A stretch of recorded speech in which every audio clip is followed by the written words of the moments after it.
Aí, já estamos. Graças e paz você que está em casa assistindo a gente pelo YouTube. Graças e paz. Você seja muito bem-vindo. Nós somos o Ministério Aviva. Somos uma igreja simples, uma igreja muito acolhedora, muito familiar. E nós gostaríamos de ter você conosco aqui para a gente poder aprender mais das Escrituras, louvar. Acabamos de fazer um louvor aqui muito, né? Que o cantor é mais ou menos, mas o louvor é lindo, né? Cantor bem mais ou menos, mas quem recebe é maravilhoso, né? E venha estar conosco para poder louvar, adorar o Senhor, para receber palavra, para tomar café. Tem um café ali, até bolo a Karina fez ontem, chegou ontem à tarde, ela bateu no bolo, falei, Karina já preparando o bolo de amanhã, que beleza, que dedicação. Vai ter café para você também, o dia que você vier vai ter bolo também, todo dia, todo domingo tem bolo aqui, vem comer um bolinho aqui com a gente, para a gente conhecer. Estamos na rua Coléquio 470 em Campinas, vem estar conosco, vai ser uma bênção te receber. Igreja Viva, Igreja Viva. Terminamos semana passada a pregação sobre Mateus 18 e foi uma bênção. A gente fez três palavras. Se você não viu, olha lá no YouTube, você vai ver, são 3 palavras somente a respeito de Mateus 18. O que é Mateus 18? Mateus é um evangelho onde ele relata os ensinos de Jesus e você vai encontrar isso em Mateus, Marcos, Lucas, João. João, menos essa parte de descrição do que Jesus falou, mas os 4 evangelhos são uma bênção e a gente vai focar aí nesses evangelhos aí nesse tempo. A gente vai continuar fazendo estudo de Mateus. Hoje a gente começa mais um, diga glória a Deus, porque nós temos que focar na palavra. A gente foca a palavra, que prega a palavra, fica na palavra. A gente vai ficar nesse Mateus. Eu acredito que vai andar alguns cultos também, Mateus 5, a gente vai, se você quiser abrir sua Bíblia já, pode deixar ela aberta durante todo o culto, a gente vai usar somente Mateus 5. E você pode ir acompanhando Mateus 5, você pode ir vendo e anotando, e você vai ver que bênção Jesus falar com você através da palavra. Ah, mas eu quero uma igreja com profecia. Tá aí, ó, abre tua Bíblia, tá? Tem um monte de profecia aí. Jesus deixou profecia pronta para você poder acompanhar, para você poder ter revelação para sua vida. Ah, mas eu quero uma igreja que fala, que me dá unção de não sei o quê. Tá aí, um monte de unção. A gente vai falar de um monte de chave de unção que Jesus vai dar para a gente. Você vai sair daqui hoje com um monte de direção e chave para a tua vida. Amém? Mateus 5. Então a gente vai começar hoje. Eu acredito que a gente consegue fazer hoje aqui somente as bem-aventuranças aqui só. Depois Mateus 5 é muito rico. E depois a gente vai para Mateus 6 e 7, 8, a gente vai fazer essa sequência. Daqui a um tempo você vai falar, olha, já debatemos aqui Mateus inteiro, olha que bênção. E não tem invenção. Aqui nós somos uma igreja de pregação expositiva da palavra. Nós vamos ler o que Jesus quer falar para a gente vai falar. Não tem pastor levantando assunto que quer debater aqui por trás. Aqui é Jesus que trouxe essas coisas. O nosso pastor é Cristo, amém? Mateus. Vamos, agora antes da gente começar essa leitura, eu queria que você fizesse um exercício. Imagina, há 2000 anos atrás, você tendo a oportunidade de ver uma pregação de Jesus. Aonde? Aonde Jesus pregou? Na igreja faraônica com as colunas de ouro e telão de LED? Claro que não. Onde Jesus fez essa pregação? Jesus fez essa pregação num lugar aberto. Jesus foi, uma multidão seguia Jesus. Jesus para num lugar. A gente vai ver, conta até um pouco de como era esse ambiente aqui. Jesus vai fazer uma pregação, está com os apóstolos dele, com aquele povo. E o povo para escutar o que Jesus tinha para dizer. Agora eu quero que você se imagine podendo estar nesse lugar, há 2000 anos atrás. Imagina a gente vai num culto onde Jesus vai pregar, pessoalmente. E aí você chega lá, quanto que é a entrada? Nada. Quanto que é o ingresso? Nada. É só parar para ouvir o que ele tem para dizer. E Jesus começa a contar para aquele povo coisas que seriam fundamentais. E eu queria que você fizesse esse exercício de pensar que você está nesse lugar hoje. Tudo bem que não é Jesus que está aqui, é esse gordinho barbudo aqui, que está humildemente aqui, mas é Jesus falando comigo também. Eu também estou vendo a pregação de Jesus aqui junto com você. É Jesus falando com a gente. Se você tivesse há 2000 anos atrás ouvindo Jesus, essa palavra mudaria a sua vida? Tem que mudar hoje também. Nós saímos aqui hoje com a vida transformada pela palavra de Deus, amém? Olha só, começa assim, ó. E Jesus, vendo a multidão, subiu a um monte e, assentando-se, aproximaram dele os seus discípulos. E, abrindo a sua boca, os ensinava, dizendo... Aqui, ele vai contar um pouco do ambiente, né? E Jesus, vendo a multidão, então tinha uma multidão, ele subiu no monte. Por isso que esse Mateus 5, eles chamam de o Sermão do Monte. Jesus pregou em cima de uma montanha. Não, era um monte, né? O que acontece? Vamos lá pensar, né? Eu estou hoje aqui, a gente está em uma mini multidão. Glória a Deus pelas horas espirituais, né? Mas eu tenho o quê? Eu tenho um microfone, a gente tem paredes, a gente tem um recurso, a gente tem som, tem caixa de som. E você me ouve bem. Eu estou num lugar aqui um pouco mais alto, para que você me veja, independente de quem estiver na sua frente. Existe todo um recurso aqui envolvido para que isso aconteça. Mas e aquela época? Era tudo muito rudimentar. Jesus está no meio do nada. Jesus não tinha caixa de som, não tinha microfone. Imagina uma multidão. Você já tentou falar com alguém? Já foi num campo de futebol? Agora estamos no tempo de Copa. Já tentou falar com alguém num campo de futebol? Tem que gritar. Às vezes a pessoa está do seu lado, não te ouve. Você vai num estádio com, sei lá, 5.000 pessoas, já é ensurdecedor o grito das pessoas, a falação. Você imagina uma multidão de pessoas tendo que ouvir uma pessoa falar num lugar aberto sem microfone. Como é que funciona isso? O que Jesus faz? Jesus sobe devia ter uma elevação, Jesus subiu lá para que a sua voz chegasse mais longe. Então esse é o ambiente. Jesus fala assim, o único recurso que eu tenho aqui, ele sobe, o que Jesus faz? Ele sobe e ele se assenta. Aqui a Bíblia diz que ele assentando-se, ele não ficou em pé, ele se assentou num lugar. Por quê? Era a tradição do judeu, todo rabino, quando ia pregar, ele tinha a tradição de se sentar, uma posição rabínica de pregação. Então Jesus assume aquela posição porque ele se declarava rabino. Lógico, ele sempre foi um pregador, não tenha dúvida, você vê ele com 12 anos e já estava ensinando no templo os mestres da lei a respeito da palavra. Jesus era um mestre, um grande mestre. Ele não era só isso, mas ele também era mestre. Mestre da palavra, claro, foi ele que deu a palavra, ele é Deus, ele que determinou a palavra. Quem quer saber mais do que o autor da palavra? E Jesus assume aquela posição, aquela postura, para que todos reconhecessem. Aquilo que vem agora é palavra da Bíblia. Aquilo que vem agora é palavra de Deus. Então ele assume essa postura. Então olha esse ambiente. Então Jesus começou dizendo... E aí a gente vai dividir aqui, ele começa dizendo, na sua Bíblia, não sei, tem algumas Bíblias que tem uma separação, dizendo as bem-aventuranças do reino. As bem-aventuranças do reino. Tem Bíblia que vai direto. Tem Bíblia que tem, se você pegar geralmente Almeida, e algumas, a NVI eu acho que vai direto, mas a Almeida ela tem uma separação desses temas. É muito legal quando tem, né? Eu gosto, particularmente eu gosto.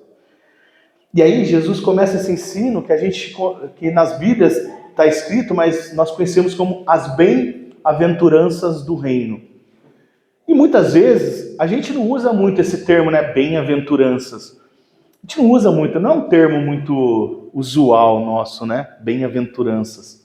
Porque a aventura remete a outra coisa, né? A fazer um filme de aventura, mas não tem nada a ver com isso, não tem nada a ver com isso. As bem-aventuranças, quando você vê escrito aí as bem-aventuranças, substitua por feliz, por bem-sucedido, feliz e bem-sucedido, essa é o que significa. E é bem-sucedido do reino, então é o bem-sucedido do reino de Deus. Por que é importante a gente fazer essa separação? Por quê? Por quê? Porque assim, eu quero começar fazendo um pensamento aqui. Se você... O que você entende por bem-sucedido? O que você entende por bem-sucedido? Quando a Bíblia começa a falar assim, ó, as bem-aventuranças ou os bem-sucedidos do reino, você pensa assim, o que é alguém bem-sucedido? De repente, você pensa em alguém com muito sucesso no que fez. Bem-sucedido é alguém que tem sucesso no que faz. Geralmente, quando a gente pensar em alguém bem-sucedido, a gente pensa em alguém até com muito recurso financeiro, alguém que tem muita grana, que tem muita posse, que tem muita fama, que tem muito poder. Esse automaticamente o que vem na nossa mente na questão de bem-sucedido é alguém assim. Eu quero dizer uma coisa para você, olha só a diferença da chave aqui que tem para você começar a pensar. Posso pegar um exemplo de Paulo, você me permite? Paulo, quem conhece a história de Paulo? Paulo era um fariseu, bom de dinheiro, família rica. Ele era um cara temido e destemido dentro da religião judaica, protegido até pelo exército romano. E ele, quando você olha para Paulo, você fala assim, tá aí um homem bem sucedido. A Bíblia faz questão de destacar que ele foi estudante da escola de Gamaliel. Sabe o que é isso? Hoje seria como se ele tivesse um diploma de Harvard. Olha, falei bonito agora. Harvard. Tá certo, meu tradutor? Midianita e tradutor. E é como se ele tivesse um diploma reconhecido.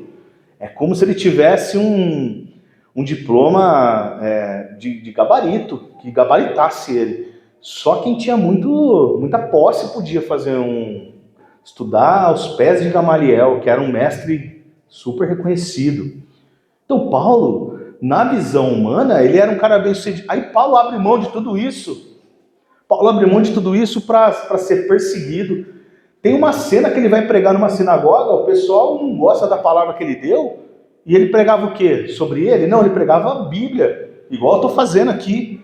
O pessoal tira ele para fora, dá uma surra nele, jogaram ele num monte de lixo porque acharam que ele estava morto. Olha. E aí eu quero fazer uma pergunta para você. Quando você chegasse e olhasse Paulo ali, todo ensanguentado, jogado no meio do lixo, você diria, que homem bem-sucedido? Que bem-aventurado, né? Olha, e o cara todo lá, sangrando, sem um dente, jogado no lixo, você fala, que bem-aventurado esse Paulo, né? Olha só que homem bem-aventurado. Você falaria isso? Posso pegar outro exemplo? Jesus. O próprio Jesus que está pregando essa palavra. Se você chegasse no momento da crucificação e olhasse para Jesus, totalmente desfigurado, sangrando, prestes a morrer, com uma cruz de espinho na sua cabeça, e seu rosto totalmente deformado por inchaço e machucados, você olharia para ele e diria, esse é Jesus, que homem bem-sucedido, olha que está batendo a meta ali. Você falaria isso? Não. Lógico que hoje você sabendo quem é Paulo e quem é Jesus, talvez a gente falaria, talvez não, com certeza a gente falaria. Mas sem saber quem eles são, quem vivia na época ali, olhava e falava, olha o que esse coitado foi arrumar para a cabeça. Via Jesus e falava, olha o que esse cara arrumou para a cabeça. Não é verdade? Olha só o que acontece, ninguém viria. Mas aí é que eu quero fazer essa transição na qual a gente precisa acontecer uma coisa que o próprio Paulo chamava de metanoia, que é a mudança de mente. Isso acontece porque a gente está olhando com o nosso olho humano, olho físico. Com toda certeza, com os olhos espirituais, quem olhava para Jesus na cruz, via Jesus levando todos os pecados, e ali naquela cruz, ele acabando com o reinado de Satanás sobre a terra, levando todos os pecados que eram meus e que eram seus. E ali na cruz era a vitória de Jesus, aquele símbolo que era para ser de vergonha, se torna o símbolo de vitória dele. Quando Paulo está jogado no chão ali, pregando a palavra, com os olhos espirituais, você fala assim: olha o que esse homem é capaz de fazer por amor a Deus. Que bem-aventurado, com os olhos espirituais. Mas aí existe uma dificuldade, a gente vê com olhos humanos. A gente vê com olhos humanos. E é por isso que Jesus, ele começa assim: eu vou contar para vocês como é ser muito bem-sucedido, mas no reino de Deus. Para ser bem-sucedido. Se eu começar a falar sobre felicidade aqui, eu vou começar a dizer que pessoas que são felizes... Você vai dizer para mim que não tem hoje pessoas muito felizes e muito malignas? Então cadê o sentido disso? Para ser bem-aventurado eu preciso ser desse jeito que Jesus vai descrever, mas está cheio de maligno aí que é mais feliz do que eu. Mas é mais feliz aos olhos humanos.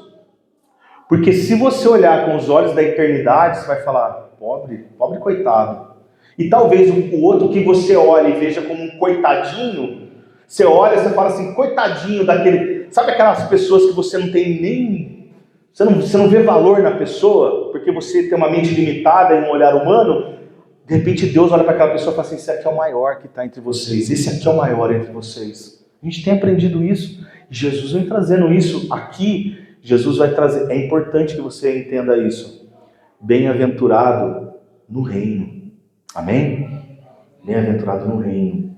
E Jesus, além de trazer algumas regras para a gente ser feliz no reino, Jesus vai trazer algumas promessas. Olha só, você imagina Jesus falando: se você fizer tal coisa para mim, eu vou fazer tal coisa para você. E é isso que a gente encontra aqui. Não é demais essa palavra? Será que quem estava ouvindo ali, se deu conta disso?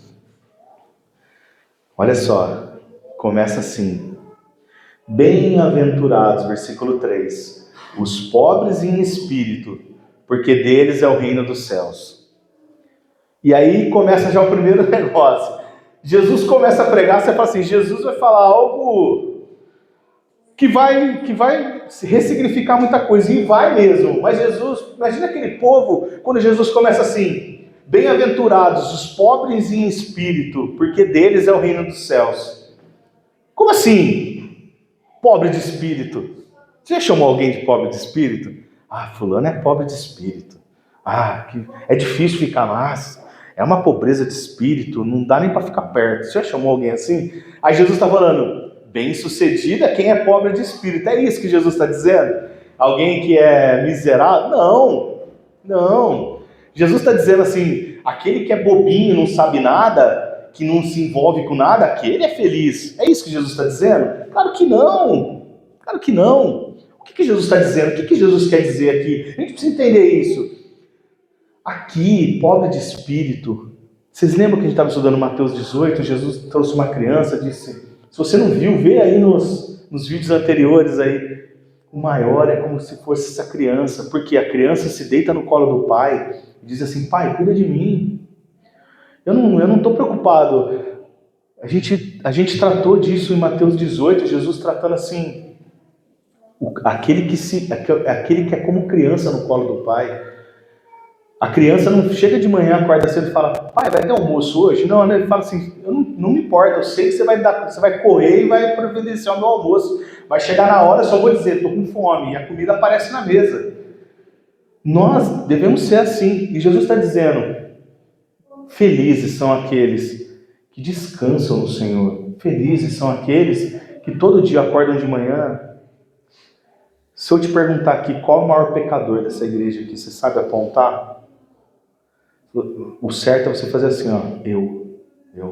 Que é o maior pecador dessa igreja? Eu. Que é o maior miserável dessa igreja? Eu.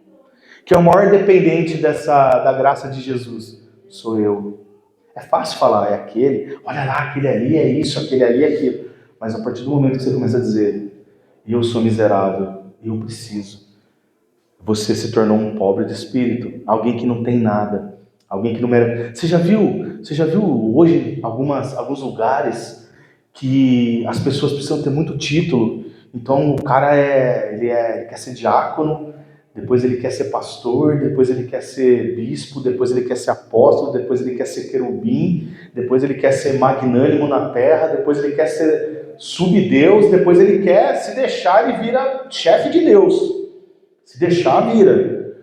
porque quer ser rico de espírito, ele quer chegar e as pessoas abrirem. Você imagina alguns fariseus infiltrados nessa multidão, ouvindo isso, Jesus dizendo: ei, vocês gostam de usar essas roupas que todo mundo olha de longe e sai correndo de vocês? Vocês gostam de broche, vocês gostam de bottom, vocês gostam de anel, vocês gostam de coroa, vocês gostam de aparecer. Mas deixa eu falar uma coisa para vocês. O reino dos céus, para ser feliz no reino dos céus, não precisa de nada disso. Você precisa ser simples, você precisa ser miserável. Sabe o que é miserável? É todo dia você acordar de manhã e falar assim: Deus, se não for pelo Senhor, minha vida estava consumida. Se não fosse pelo Senhor morrer na cruz, eu não tenho valor nenhum. Você já viu gente que fala assim: eu vou para o céu porque eu sou bom? Você pode chamar essa pessoa de pobre de espírito? Eu já vi crente falando para mim que ele não vai na igreja, que ele não estuda, que ele não ora, mas ele ajuda cachorro. Ele salva cachorro de rua. E eu acho muito legal. Quer salvar cachorro de rua? Salve cachorro de rua. Quer salvar criancinha em todos os lugares do mundo? Eu acho que a gente tem que fazer isso. Isso são as obras que são demonstradas através do poder do Espírito Santo em nós. Mas isso não te livra de nada. Isso não te torna melhor que ninguém. Eu estou errado? Nem te torna melhor que ninguém. Para de achar que o que você faz tem valor. O que você faz não tem valor nenhum. Por quê? Porque você é miserável. Miserável, sem nada. Você não tem nada para oferecer. André, mas você me chamou aqui na igreja para falar. Você me chamou para me ver esses vídeos hoje aqui no YouTube para você me deixar mal, eu me achando um miserável. É isso mesmo. É Jesus que está dizendo isso. Você tem que se considerar um miserável. Porque se não sou eu ir lá morrer na cruz, você ia para o inferno. Independente de quanto cachorro você salvou, quanta criancinha, porque você faz isso para você aparecer. As suas intenções, as suas razões são nulas em tudo que você faz. Para de tentar fazer as coisas com o seu braço. Seja humilde e reconheça: eu preciso de Deus na minha vida. Eu preciso de Deus na minha vida. Se você sair daqui entendendo que Deus não precisa de você. Ah, se não sou eu na igreja, esquece. Deus não precisa de você. Não precisa. Deus não precisa de você que está em casa. Não precisa. Você precisa de Deus. Esse é o pobre de espírito. Quer ser feliz? Todo mundo vai sair daqui feliz, com palavras duras. Mas você vai sair daqui feliz. Seja miserável, seja pobre de espírito, por favor. Não queira ser mais do que você é. Não queira garantir as coisas com o seu próprio braço, achando que você é o queridão da terra. Hoje a gente vê gente vivendo no mundo como se parece que o mundo foi feito para ele. Se você não sair de frente dele na estrada, ele passa por cima de você, porque ele é o dono da estrada. Se você não der bom dia do jeito que ele quer, você não serve para mais nada. Se eu não chegar, não subir nesse púlpito aqui, não pregar o que a pessoa quer ouvir, ela não volta mais. Se eu não der o cargo que ela quer, ela não vem mais. E peraí, então quem que é Deus na sua vida?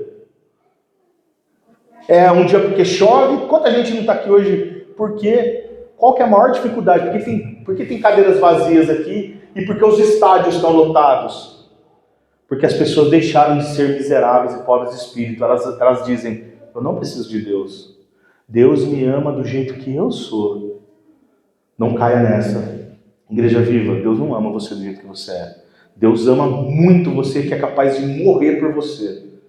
Mas você precisa reconhecer que é por conta dele, por quem ele é, não por quem você é. E se você ama ele de verdade, você precisa deixar Deus mudar quem você é. Amém? Pobres de espírito. Pobres de espírito é alguém que você chega e fala assim: viu? Você está fazendo tal coisa que não agrada a Deus. A pessoa fala: eu vou mudar. Mas você já viu? Você leu na Bíblia o rei Saul? Rei Saul? Samuel chega para ele e fala: mas Deus mandou matar todo mundo. Ah, mas eu peguei porque eu quis sacrificar, porque eu achei que Deus ia gostar. O Samuel fala para ele: mas Deus se agrada mais com obediência do que com sacrifício. Obedeça, homem. Ah, mas eu sou tão bonito, ele fez uma estátua dele mesmo. Eu sou tão legal que eu não preciso ficar seguindo, né? Isso é para vocês. Eu sou o rei Saul. O que aconteceu com Deus? Deus pegou ele e falou assim: ó, tchau. Já botou outro no lugar dele em vida. Tá entendendo? Tem gente que esquece desse Deus, acha que é outro Deus. O Deus do Antigo Testamento não é o mesmo de hoje. Pessoas que são simples, humildes e pobres de espírito, recebem, mudam. Pobres de espírito saem desse culto transformados. Mas arrogantes no espírito saem dizendo: ah, que palavra chata. Ah, esse André tem que parar com isso, viu? Tem que fazer a terça da... Agora, depois dessa palavra, tem que fazer a segunda da prosperidade, a terça da bonança, a quarta-feira da fogueira santa, a quinta-feira do você é mais que vencedor. Para vocês ter que contratar psicólogo. Mas não, claro que não. A gente vai receber essa palavra, a gente vai ficar feliz de estar recebendo essa palavra, porque foi Jesus que deu, amém? Bem-aventurados os que choram, pois são consolados. Deixa eu falar uma coisa. Na primeira, pobre de espírito. O que é pobre de espírito? Qual a recompensa de você ser pobre de espírito? É o reino dos céus. Jesus começa: seja pobre de espírito e tenha o reino dos céus. Bem-aventurados os que choram. Bem-aventurado. André, mas eu não sou muito de chorar, eu não fico chorando. Não é disso. Não é disso. Muita gente distorce esse significado. Muita gente distorce. Porque assim, parece que quem chora por algo, recebe. Então assim, se eu chorar por algo, Deus vai me dar. Então se eu chorar... Só que não tem gente hoje chorando por coisas malignas. Tem um monte de maligno aí que não conseguiu fazer a maldade que queria e está chorando aí por aí, reclamando que não conseguiu. Quantas plataformas de governo não foram tentadas passar, quantas leis não tentaram emplacar os malignos e às vezes não conseguiram. Apesar que aqueles choram menos do que deveriam, né? Mas tem muita gente aí maligna que tentou fazer muito mal, foi pego, e aí é que a gente entende como a diferença entre o arrependimento e o remorso, que não são a mesma coisa.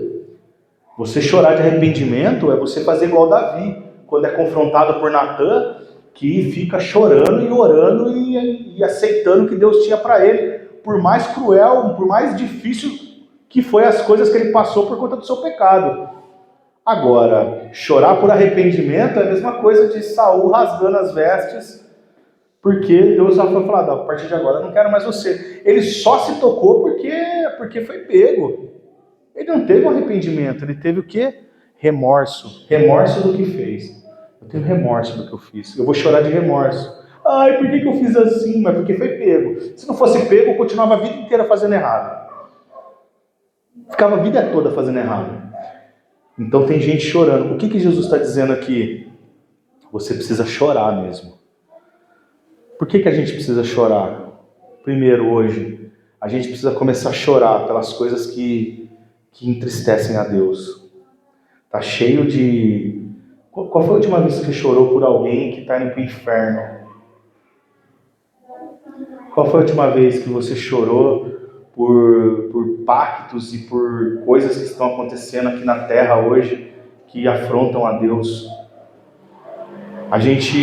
Muitas vezes a gente olha e trata como qualquer coisa. E a gente sabe que tais coisas vão acontecer. O mundo está no maligno. Então, vão acontecer muitas coisas ruins, muita gente maligna fazendo malignidade na Terra. Muita gente. Mas a gente precisa acolher os que precisam, a gente precisa orar por aqueles que precisam conhecer Jesus. Se você for num velório hoje, num cemitério, vai estar cheio de gente lá. Quantas daquelas pessoas foram alcançadas por alguém? E a gente precisava começar a chorar por isso. Por que tem gente hoje indo para o inferno? Talvez porque a gente não foi atrás, talvez a culpa seja nossa. Está entendendo o que eu estou dizendo? E o mais do que isso, qual foi a última vez que você chorou por algo que está dentro de você, por causa do seu pecado, que você se arrepende? Quantas vezes você se encontrou diante de Deus e disse assim: Deus, eu não posso mais ser assim, me muda. Eu vou ficar chorando aqui até o Senhor mudar minha cabeça, até o Senhor mudar meu coração. Sabia que a primeira pessoa a você ganhar, você não vai ganhar ninguém lá fora se você não ganhar você mesmo. Se Se você não tiver seu tempo com Deus, se lançar nos pés dele, pedir para Deus te mudar, para Deus te confrontar. E essa palavra é para mim também. A gente precisa chorar mais. E aí o que vai acontecer quando você chorar? O que Jesus promete aqui? Jesus está dizendo sobre uma consolação. Todo aquele que chora verdadeiramente por algo que agrada a Deus, Deus consola. Deus vai te dar consolo. Ele mesmo vai... Sabe o que está? Se você não quiser abrir, não precisa. Mas você sabia que vai ter um dia que você não vai poder mais chorar? Tem um dia que você não vai poder mais chorar. Você pode chorar agora. Vai ter um dia que você não vai poder mais chorar. Em Apocalipse 21, 3, eu vou sair pouco da palavra, mas aqui é uma referência clara. Diz assim, 21, 3 e 4. Ouvi uma alta voz que vinha do trono e dizia: eis que o tabernáculo de Deus está com os homens, com os quais ele viverá. Eles serão o seu povo. O próprio Deus estará com eles e será o Deus deles. Ele enxugará dos seus olhos toda lágrima. Não haverá mais morte, nem aflição, nem choro, nem dor, pois as coisas antigas já passaram. Aqui em Apocalipse você não vai poder mais chorar. A partir de Apocalipse 21 aqui, não adianta chorar. Porque todo choro que você teve, toda tristeza, toda luta por se tornar alguém melhor para Jesus, vai ter sido resolvido. Sua lágrima vai ser enxugada pelo próprio Deus. Ele está prometendo. Quer ser bem sucedido? Chora pelo que eu choro. Chora. Por que Jesus chorava? Você sabe por que Jesus chorava? Por que Jesus chorava? Não tem um versículo que diz Jesus chorou? Jesus chorou nesse sentido por conta de incredulidade. Jesus estava com os apóstolos ali, e as pessoas, ninguém cria que ele era Deus. Tem que chorar, porque se você não consegue enxergar Jesus quem ele é, se você enxerga Jesus como o Papai Noel gordo do shopping, como eu costumo dizer, que você chega e fica fazendo um pedido para ele é obrigado a te dar, você tem que chorar. Chora mesmo. Mas se você reconhece quem é Jesus, você chora pelo que ele chora também. Jesus chorava por quê? Por que Jesus foi capaz de morrer? Por vidas. Cadê a nossa fome por vidas? Vidas. Vida sendo ganha. Não é vida para me fazer favor. Não é vida para me servir. Não é vida para ficar tirando fotinha no Instagram. É vida para levar para o reino. É vida para passar a eternidade com você junto com Deus. É para isso. Jesus continua. Bem-aventurados os mansos, pois receberão a terra por herança. O que é manso? O que é manso? Manso é aquele que não é violento. Você sabe que não é por violência nem por força que nós vamos conquistar o reino. Não é por força. Se fosse por força, a gente estava perdido. Você sabe que quando Jesus estava pregando para essa multidão, qual que era a situação que esse povo vivia? Aquela multidão que estava ouvindo Jesus, e Jesus sentado no monte, pregando para eles, aquela população estava passando por algo chamado domínio romano. Roma era dominadora daquele povo. Israel não era mais uma nação livre, era uma nação conquistada por Roma. Eles tinham que tanto obedecer às leis de um César, de um imperador romano, como eles tinham que pagar imposto. Não é verdade? Eles tinham que pagar imposto. Por isso que tinha lá os cobradores de impostos. Porque eles tinham que pagar imposto. E eles viviam aqueles... Imagina só se nós fôssemos um país conquistado por outro país e a gente fosse obrigado a ficar batendo continência por outro país. Eles ficavam... O judeu há muito tempo esperava pelo Messias, pelo Machia. E eles esperavam que esse Machia fosse ser um Tiradentes, um Che Guevara, que libertasse eles do jugo de Roma. Todos eles ansiavam por isso. O Machia virá e o Messias vai vir aqui e essa graça de Roma vai acabar. E eles falavam, esse Jesus aí não fala de pegar em armas. Será que que hora que ele vai falar onde está o arsenal de arma para a gente pegar? Que hora que ele vai soltar um raio da mão e vai matar o César? Que hora que ele vai fazer isso? Se ele é o Messias, por que ele não faz isso? Jesus fala, deixa eu falar uma coisa para vocês. Felizes são aqueles que não pegam em armas. Felizes são aqueles que não são violentos. Felizes são os mansos. Olha só, no Salmo 37, Diz assim: não te indignes por causa dos malfeitores, nem tenhas inveja dos que praticam a maldade. Pois eles, dentro em breve, definharão como a relva e murcharão como a erva verde. Confia no Senhor e faz o bem. Habita na terra e alimenta-te na verdade. Agrada-te do Senhor e Ele satisfará os desejos do teu coração. Entrega o teu caminho ao Senhor, confia nele e o mais Ele fará. Fará sobressair a tua justiça como a luz, o teu direito como o sol ao meio-dia. Descansa no Senhor e espera nele. Não te irrites por causa do homem que prospera em seu caminho, por causa do que leva a cabo os seus maus desígnios. Deixa a ira, abandona o furor, não te impacientes, certamente isso acabará mal, porque os malfeitores serão exterminados, mas os que esperam no Senhor possuirão a terra. Mais um pouco de tempo e já não existirá o ímpio. Procurarás o seu lugar e não o acharás, mas os mansos herdarão a terra e se deleitarão na abundância da paz. Isso é Salmo, Deus deu essa palavra para Davi, lá no Antigo Testamento. Não adianta, deixa. Você viu que eu acabei de falar em Apocalipse, vai ter um dia que não tem mais lágrima? Vai ter um dia que não vai ter nenhuma malfeitura ao seu lado. Não vai ter um ímpio, não vai ter alguém que não viva pela lei de Deus. Todos que estarão aqui serão filhos de Deus. Hoje a gente tem na terra filhos de Deus e filhos só da mãe. Então você tem filhos de Deus e filhos só da mãe e do pai da terra. Então você tem filhos de Deus e filhos da mãe. Nesse sentido, filhos só da mãe, não do Pai dos céus. Mas vai chegar um dia que só vai ter filho de Deus, porque os ímpios têm um lugar guardado para eles. Os ímpios têm. Deus é tão democrático nesse ponto, que Deus falou: olha, eu gostaria que vocês estivessem comigo e eu vou preparar um lugar para vocês, mas quem não te quiser também, eu vou preparar um outro lugar. Tem um outro lugar para quem não quer também, fica tranquilo. Então vai ter essa separação. A própria Apocalipse fala de Jesus separando ovelha e bode. Vai ter um dia que não vai ter bode nenhum na sua vida, você não vai ter que lidar com bode nenhum. Glória a Deus por isso. Hoje parece que tem mais bode que ovelha, né? Vamos falar a verdade. Como tem bode no nosso caminho, como tem filhos só da mãe e do pai na nossa vida, parece que acorda cedo para... E às vezes você tem vontade de esganar, não tem? Tem hora que dá vontade de você pegar um pelo pescoço e esganar. Mas Jesus está dizendo, não. E eu quero te fazer uma pergunta. Você é capaz de orar por esses que hoje são bodes, mas os bodes podem virar ovelhas?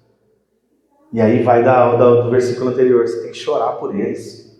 Você não tem que querer matar eles, você tem que chorar por eles. Você é capaz de orar por aquele que te incomoda, que te irrita?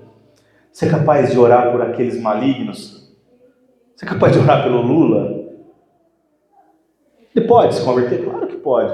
Tá, mas se você estiver assistindo aí, Lula, se converta! Oh, meu Deus! E não só ele. Aqui não tem partidário. Eu não sou partidário de ninguém, nem de Bolsonaro, nem de Lula. Eu estou dando um exemplo, porque ele é o presidente do nosso país hoje. Eu não confio em ninguém. Eu confio em filhos de Deus. Confio em filhos de Deus. E depois do Apocalipse ainda. Que tem alguns que se dizem filhos de Deus aí que só pela graça, né? Meu Deus. Hoje eu confio em Deus. Vai ter um dia que você vai poder falar assim, só tem filho de Deus aqui, eu posso confiar em todo mundo. Nós seremos um com Cristo Jesus. Mas ainda não é esse tempo. Tá cheio de gente vestido de crente, com cara de crente, que só pela glória.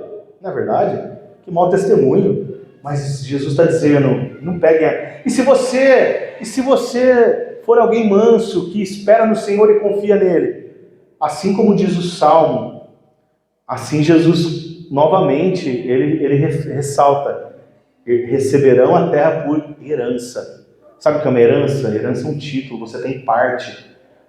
De repente você está assistindo, você não tem nada, não tem nenhuma conta de luz no seu nome, não tem nada, pois um dia você vai receber a terra por herança. Amém? Se você servir a Deus, lógico, né? Se você for um bem-aventurado. Os mal-aventurados não herdam nada. Mas olha só, ele continua dizendo, bem-aventurados que têm fome de sede e justiça, pois serão satisfeitos. E aí você fala assim, mas no versículo anterior ele falou para a gente não pegar em arma, mas agora eu tenho que ter sede de justiça. Como é que eu faço se eu tenho sede de justiça e eu não posso esganar ninguém?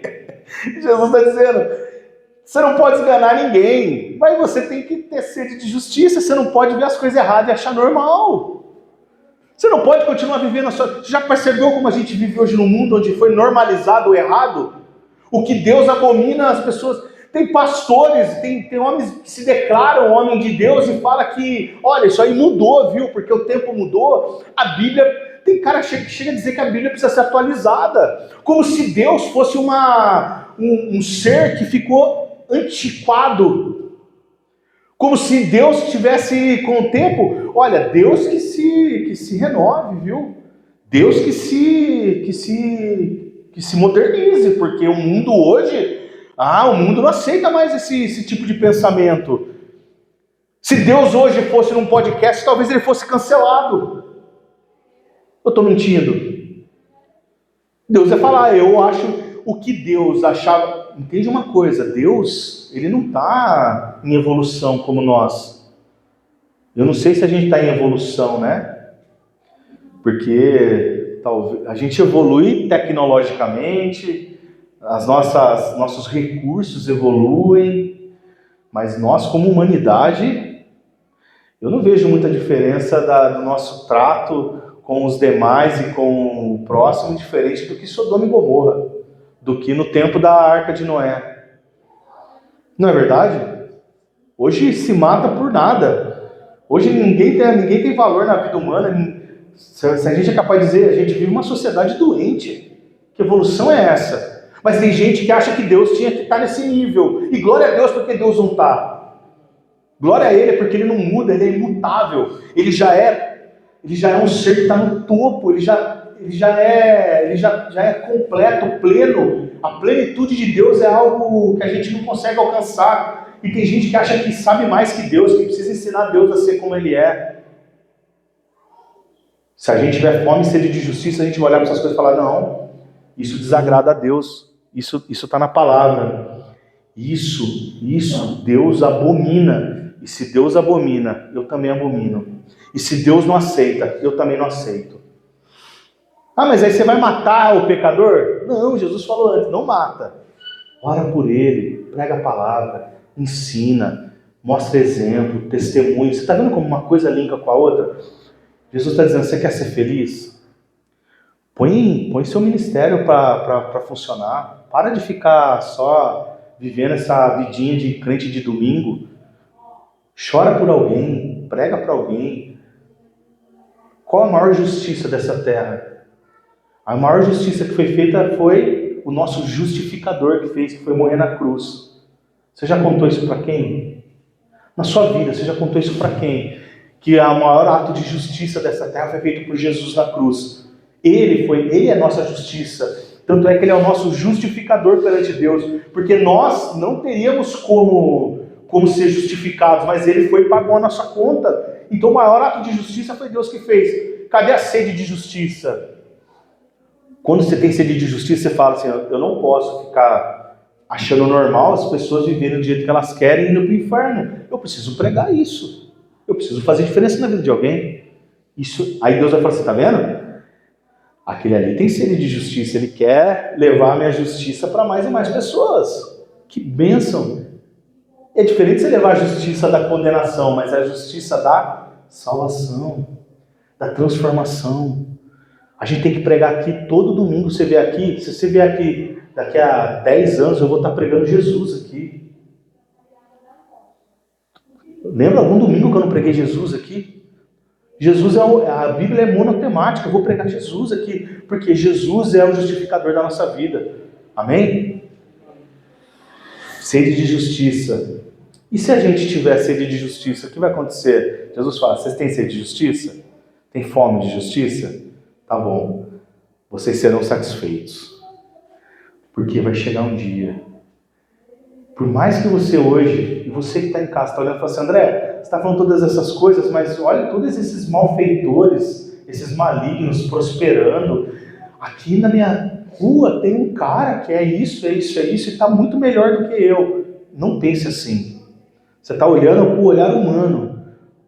Feliz no reino dos céus, feliz no reino de Deus, é aquele que tem sede e fome de justiça. O que você vai fazer? Você vai orar por ele. Mas se ele não se arrepender, não fica olhando para a grama do vizinho. Olha para o que Deus está fazendo na sua vida e olha pelo que você pode fazer pela vida do outro. Mas vai chegar um dia que todos os malignos pagarão. Você que é maligno, está dando risada aí, achando que ninguém vai te pegar, pois vai chegar um dia que se você não se arrepender, Deus vai te pegar. Não vai escapar um.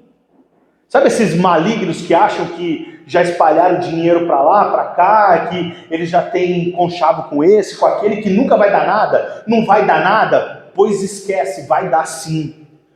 Jesus está dizendo, vai ter um dia que vai ser feita a justiça nessa terra. Ninguém vai passar impune. E quem vai julgar não é juiz corrompido, humano. Quem vai julgar é alguém chamado de justo juiz. Justo juiz.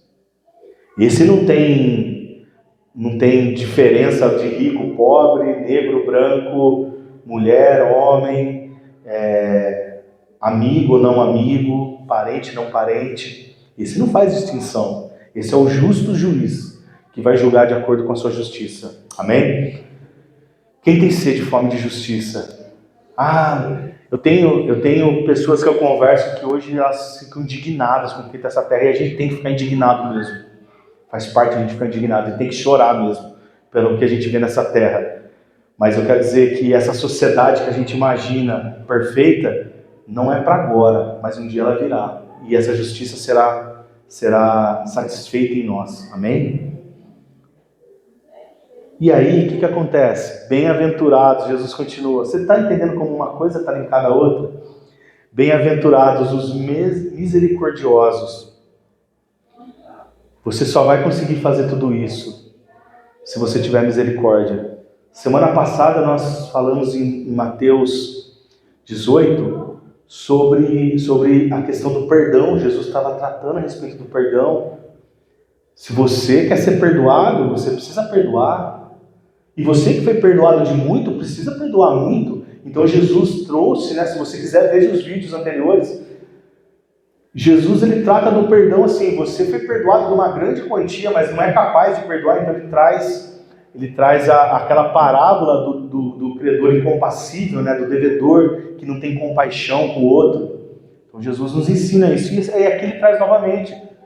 Você só vai conseguir chorar, você só vai conseguir ter misericórdia, você vai deixar de esganar, você vai confiar e esperar nele, se você tiver a misericórdia. Mas não é porque você é bom, é a misericórdia que você recebeu, você retribui.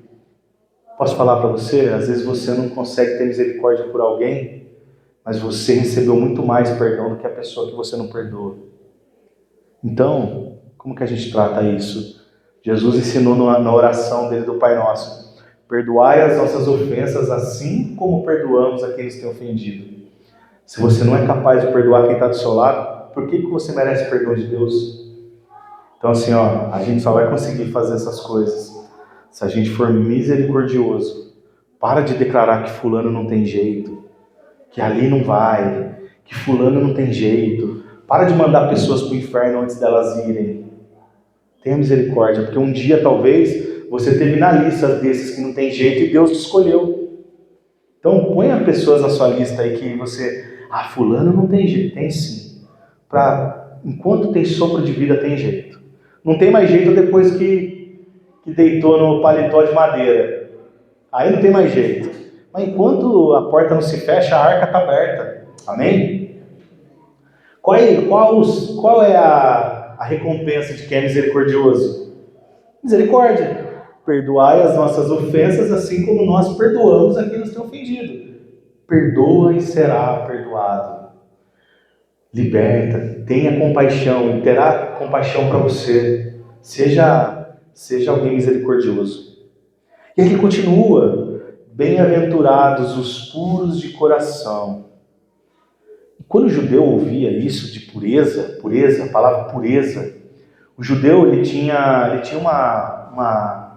uma religião sacerdotal ali, de ritualística. Eles tinham muito rituais O próprio Deus estabeleceu por eles, mas tudo tinha tudo uma questão de sempre tem que ser a super pureza, a super limpeza. Eles limpavam tantas vezes para que aquilo tivesse super limpo e sendo executado daquele jeito, ipsis literis, do jeito que está lá. Então eles prezavam muito por essa pureza. E Jesus está dizendo, opa, essa pureza que vocês buscam na forma de vida de vocês não vale de nada se por fora a sua pureza for grande, mas por dentro você for todo corrompido. Então não importa como, entende uma coisa, Jesus não está preocupado do como você está aqui. Deus não está preocupado se você está com a roupa mais bonita, se você está com o perfume mais caro, se você parou o melhor carro lá fora. Não tem igreja que vende isso, o mais próspero é aquele que parou. Então a gente vê aí igreja que faz entrevista no estacionamento. Olha, ele chegou aqui em 95, ele tinha um Fusca, olha agora, ele tem uma BMW. Olha que prosperidade, porque Deus me... É isso. Claro que não. Você pode chegar aqui com o melhor carro e ser um podre por dentro. Jesus está dizendo, não é isso. Não é isso. Eu não estou preocupado como você faz as coisas, mas estou preocupado pelo que você faz. Sabe essa lista de coisas que eu dei? Chorar, ter sede de justiça. Jesus está dizendo, todas essas coisas que eu disse, misericórdia. Mas se você faz isso para que você seja visto como alguém muito bom, não vale de nada. Eu prego a palavra porque aonde eu chego eu quero que as pessoas me vejam como o pastor André. E eu quero... Alguém aqui, eu já cobrei alguém me chamar de pastor aqui? Cobrei alguém aqui? Quer me chamar de pastor? Chama. Quer me chamar de André? Quer me chamar de Dé? Quer me chamar... O que você quiser. Quer me chamar de Mané? Fica à vontade. Não estou aqui para ser exaltado. Pelo contrário. Porque a minha motivação tem que ser essa. Qual que é a minha motivação aqui? Jesus. Vidas. Misericórdia. Vida você não ganha. Se não for essa a minha motivação, é melhor que a gente feche essas portas e pare. E se a sua de estar aqui hoje, tem que ser essa. Jesus. Se você está aqui porque, o André vai ficar bravo comigo, você está aqui pelo motivo errado. Pois na semana que vem você sai, hoje você volta, semana que vem pelo motivo certo. Por quê? Porque eu preciso de Deus. Porque eu tenho fome e sede de justiça.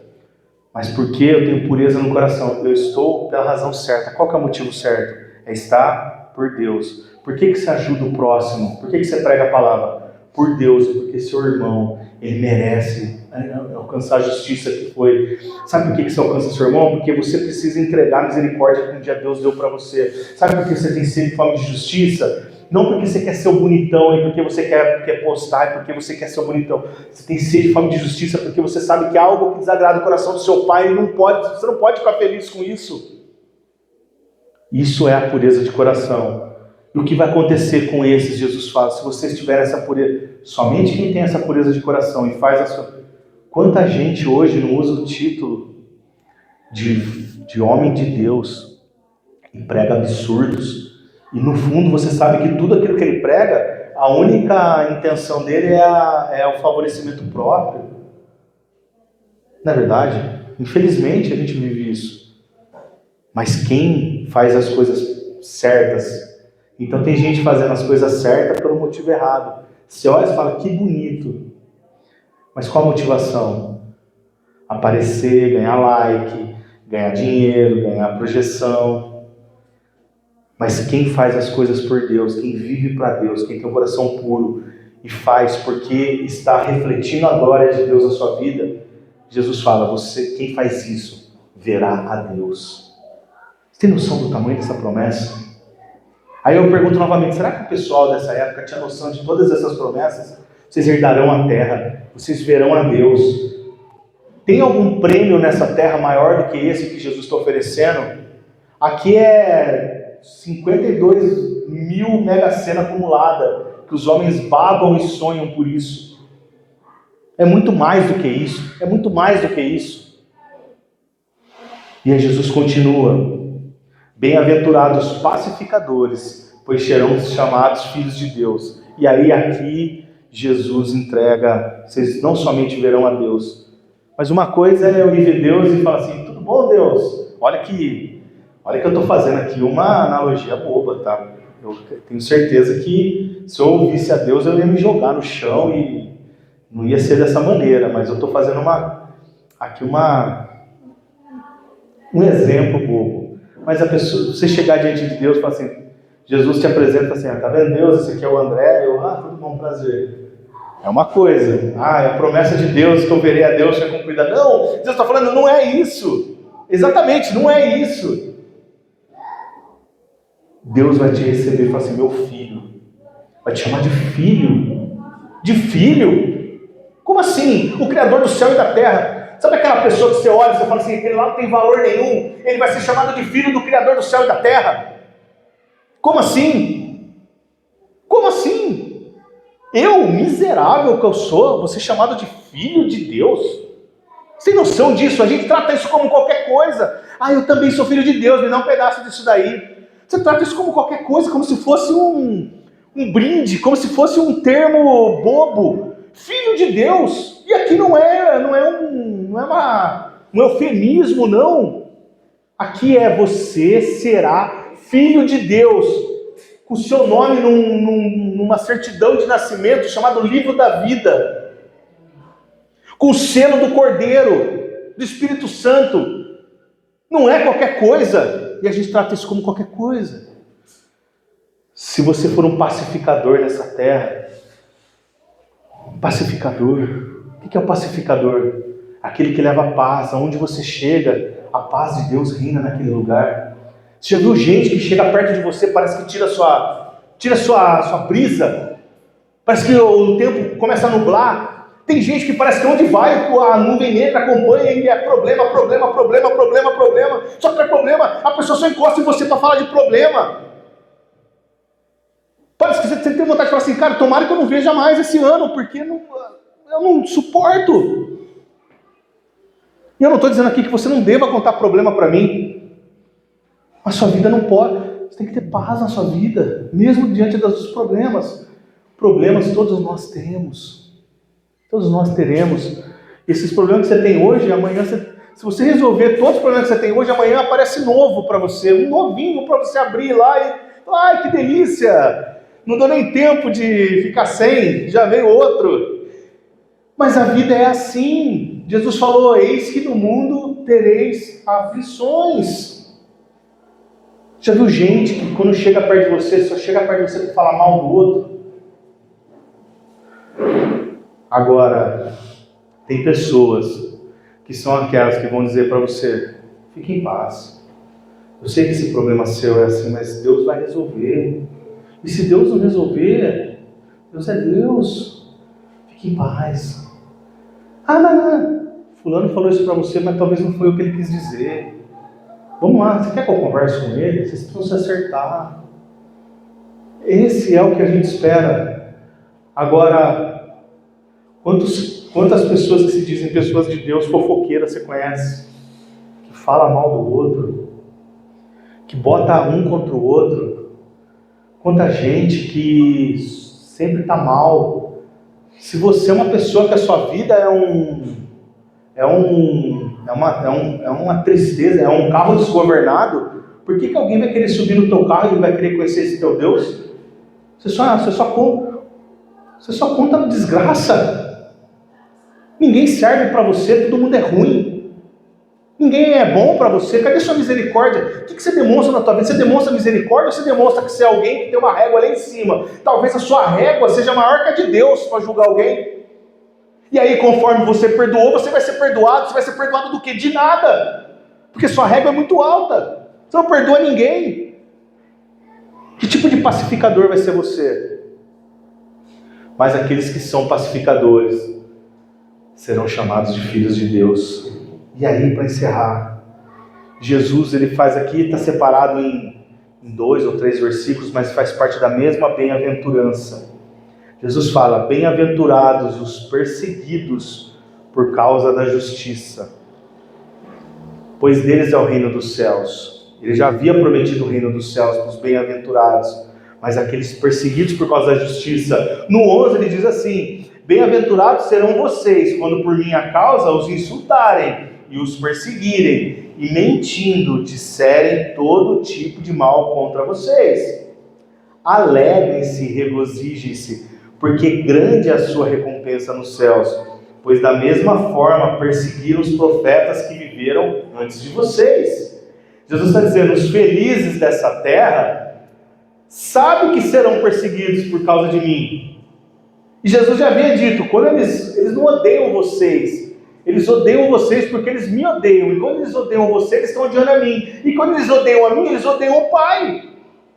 E deixa eles serem assim. Eles vão te perseguir. Jesus estava falando aqui, Jesus sabia que Jesus estava pregando isso, ele está dizendo, logo daqui a pouco eu estarei indo para um lugar aonde vão me surrar, vão cuspir na minha cara, vão colocar uma coroa de espinho na minha cabeça que vai ser enterrado de tal forma que minha cara vai inchar, que nem minha mãe vai me reconhecer. Eles vão me deixar semi-nu, ou nu totalmente, carregando minha cruz, e lá eu serei enxovalhado. Vão atirar coisas em mim, vão gritar palavras de ódio contra mim, vão preferir um ladrão chamado Barrabás do que a mim. Eu serei julgado, condenado. E o que eu devo? Nada. Mas eles falam isso com vocês também. Não pensa que é só comigo. Vocês serão perseguidos. Vocês serão... Tem muita gente que vai falar contra você. Vai ter muita gente que vai criticar você. Vai ter gente que vai te criticar, que tecnicamente deveria estar pregando o mesmo que você, devia estar feliz. Mas não, é uma disputa de egos e de posições, como se fosse disputa de cliente. Os campos estão cheios e a colheita será grande, mas poucos serão os trabalhadores. Mas a pessoa se incomoda quando você se torna um trabalhador também, porque só ele pode ser o dono da lavoura. Ele quer plantar, colher tudo sozinho. Ele não vai dar conta, mas ele quer ter esse título. Quer ter esse título. Como que pode um concorrer com o outro? As pessoas vão até de dentro de casa, às vezes, vão te perseguir. Às vezes dentro de casa vai ter gente que vai dizer para você, abandona esse Deus e morre. Não é assim? Jó, amaldiçoa, abandona esse Deus e morre. Para de sofrer, abandona esse Deus logo e morre. Vai ter gente dizendo isso para você. Vai ter gente dizendo isso para você. Vai ter gente mandando você parar. Até quando você vai continuar sendo... Eu já fui chamado de um monte de coisa. De carola, beato. Tudo bem, de doido. Tá tudo bem. Sabe o que eu faço com isso? Misericórdia. Falo, Deus, dá. Um dia essa pessoa vai ter a revelação que eu tenho.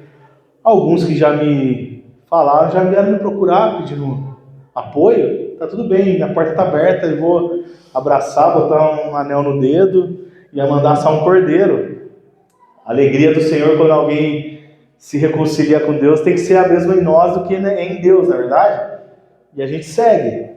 Mas Jesus está dizendo que vocês serão felizes se vocês fizerem isso, mesmo perseguidos.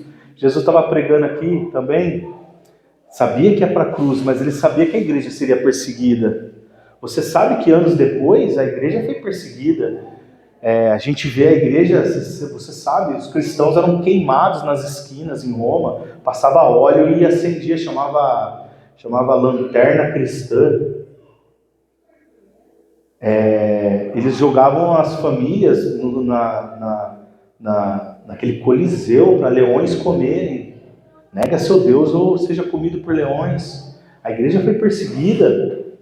A igreja foi perseguida. A gente tem logo no livro de Atos ali, já Estevão, o próprio apóstolo Tiago já sendo morto. A igreja foi perseguida. Jesus está dizendo, vocês serão perseguidos também. Os apóstolos, o único que não morreu de morte matada, né, como diz o popular, morte morrida, né, que não foi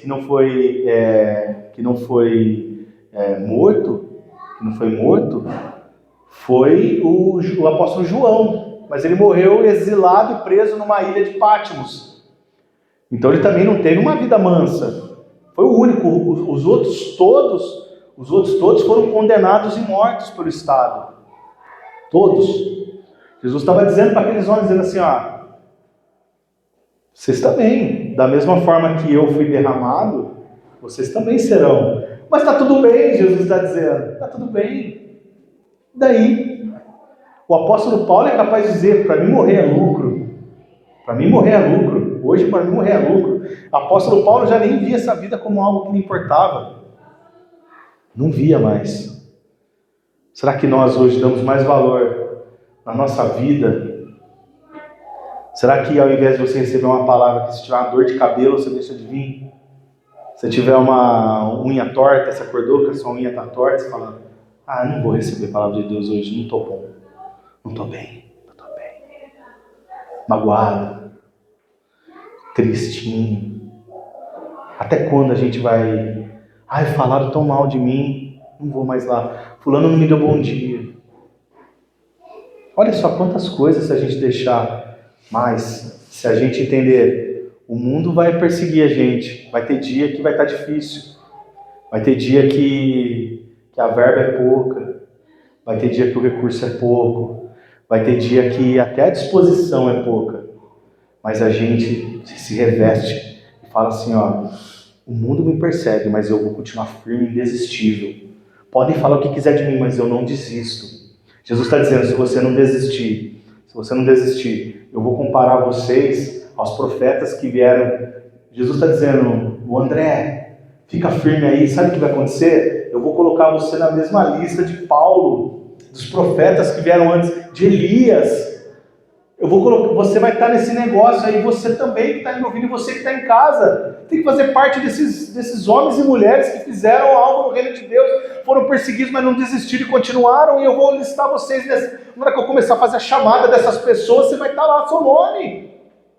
É isso. Quer mais do que isso? Ser comparado a pessoas tão fabulosas assim? Sua recompensa, e Jesus fala, é grande a recompensa que vocês terão nos céus. E eu quero dizer para você que Jesus não me deve nada. Nada. Só de Jesus ter morrido na cruz por mim, eu já não tenho como pagar Ele. Eu não tenho como pagar Ele.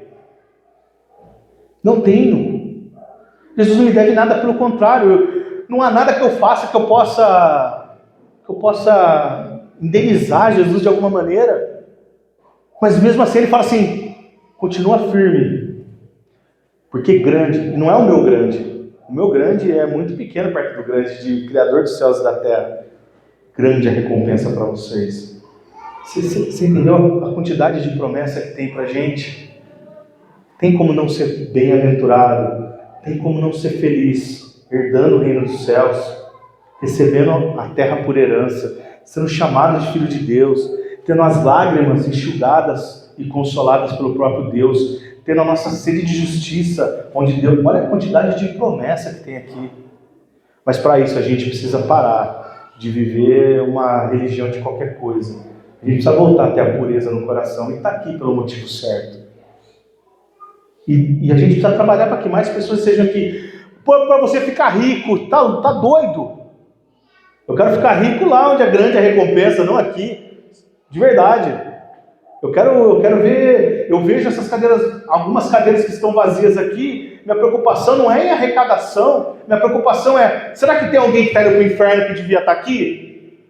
Essa é a minha preocupação, e devia ser a sua também. Se a gente pensar todo mundo assim, a gente vai começar a saquear o inferno e botar gente dentro da justiça, porque esse é o nosso papel. É parar de ser uma igreja que fica ouvindo pregação e cantando louvor e começa a ser uma igreja que funciona. Isso chama o quê? Avivamento. E essa igreja não chama aviva à toa.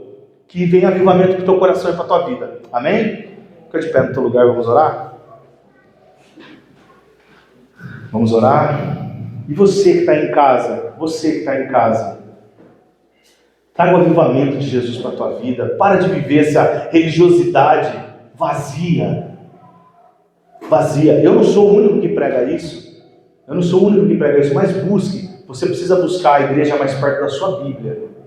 Faça isso. Quem pregou isso aqui foi Jesus, não fui eu. Venha, veja os outros vídeos que estão aí. Nossos vídeos são todos baseados e feitos em cima da Bíblia. É palavra de Deus para a tua vida. Veja os outros vídeos. Deixa um comentário, se você tiver um motivo de oração, a gente vai orar por motivos. Deixa aí que a gente põe no papelzinho, ora por você também, pelo teu motivo. Vai ser uma bênção estar com você aí. Se você quiser, encaminhe esse vídeo para mais e mais pessoas que faça sentido. Aquelas que você chora e aquelas que você quer que conheçam a justiça de Deus, pois mande para elas. Que você seja abençoado em nome de Jesus. Amém?